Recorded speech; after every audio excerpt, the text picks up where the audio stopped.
Well, what's going on, everybody? Kyle on Open Pac-Man Sports Cards. Nice to see you again. So, question of the week. This week, a question we got a couple times over the phone. I can't be exactly specific of which cards they were looking for.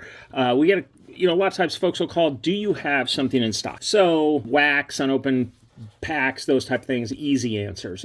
Specific cards. There's a lot of specific cards in the world today. So Mahomes, certain Mahomes, things like that are pretty easy to answer. If you're calling and asking about the latest, greatest, very highly sought after players, we can usually tell you that within 30 seconds of you ask. What happens when you call and say, do you have a 1986 Topps Billy Martin card 651? I'm working on my set. Well, unfortunately, a lot of times commons, base cards, unless it's Chiefs, they're just hard for us to keep sorted and stored for the value cost of the cards in the shop. And I'm mainly getting at, like, if you are building a 1986 Topps set.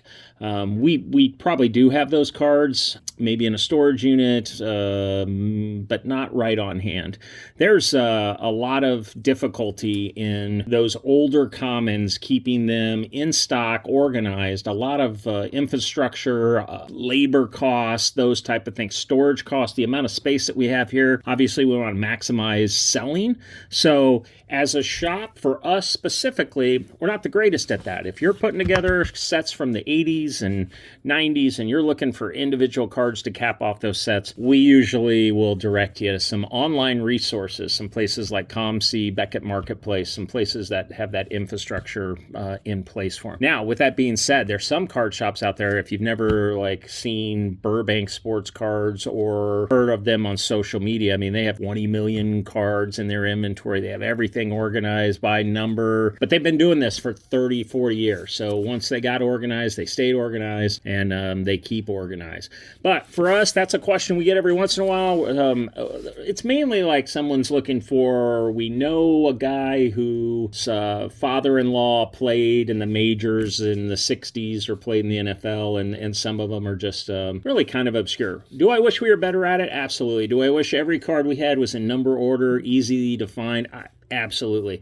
But sometimes for cards like that, it's just not going to be in our wheelhouse to be able to have those readily available.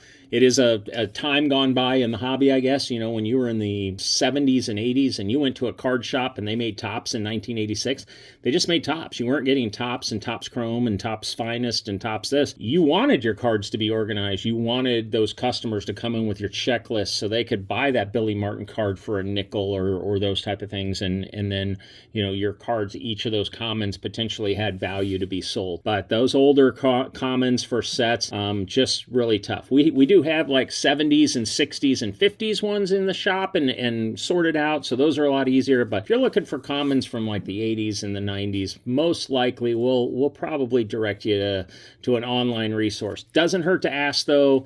You never know. We do have the stars, all that stuff, but the commons sometimes they're just a lot of work for the payoff. Just isn't there anymore 40 years later when you can buy the whole set for 40 or 50 bucks, storing thousands of commons that very few people have interest in any longer is a tough sell. So I hope that helps. I hope if you've ever kind of thought about building a set or anything, you've enjoyed it. It is a fun task to do, especially it seems like it's a little bit of a lost art in the world today of collecting and more of just ripping and flipping and those type of things. But anyways, we never hurts to ask.